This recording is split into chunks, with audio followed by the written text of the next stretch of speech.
you spent years and years observing and studying about chimpanzees. From your point of view, is there anything that we could or should learn from them? We share so much in common, including, sadly, a dark and brutal aggressive side, even a kind of warfare, but at the same time, love, compassion, and true altruism. What can we learn from them? They're very good at resolving conflicts. When there's a fight between two individuals, the whole group is uneasy and tense, and it's the females who are really good at reducing that tension and restoring harmony to the group. We also can learn a lot about the way they raise their children, so that until the child has learned that the behavior is wrong, the mother doesn't punish the child, but distracts the child. Like if the child is trying to grab the tool she's fishing for termites with, the mother will tickle the child, who then forgets about stealing the tool, that sort of thing. Yeah, I remember one specific scene in your documentary where you prepared this basket of bananas. You were giving it out to one chimpanzee and you were trying to grab one as well, and the chimpanzee just went, "Go away." Yes, that's right. That Yeah. really cracked me up. Like, how similar are we exactly?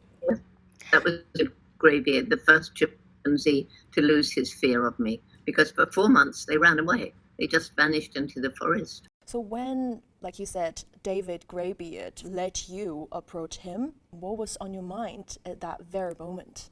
It was a very magical moment, me and a completely wild animal who had been afraid, and now he trusts me enough to come up and take something from my hand. Of course, we don't do banana feeding anymore because we now know they can catch all our diseases and we can catch theirs.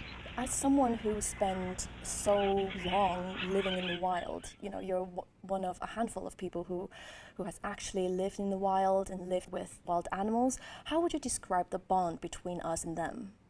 Well, there isn't a barrier between us and other animals. The chimps taught us that we humans are not the only beings on the planet with personalities, with minds capable of solving problems, and above all, with emotions.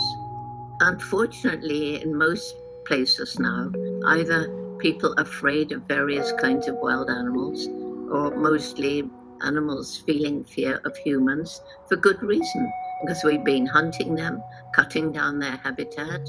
It's not surprising they fear us. One way that we can overcome this is through education, helping young people understand that wild animals aren't out to harm us. Until you experience something and get to understand it, you have no reason to want to help and conserve.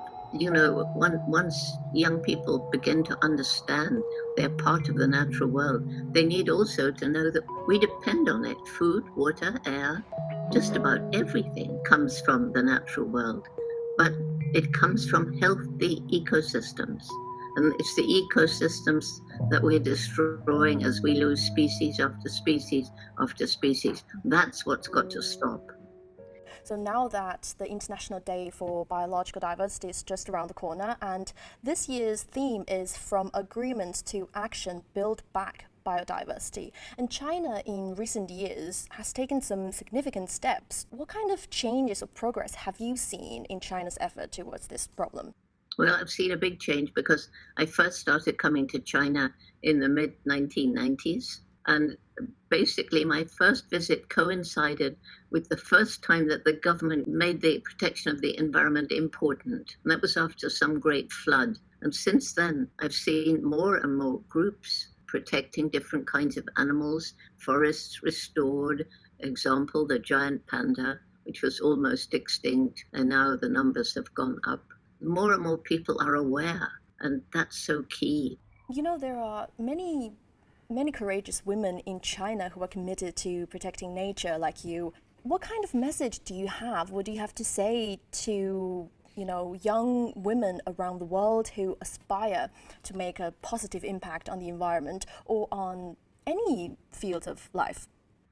When I was 10 years old, I decided I would go to Africa, live with wild animals and write books about them. Well, everybody laughed at me. I was just a girl. Girls didn't do that sort of thing. So they said, "Jane, dream about something you can achieve."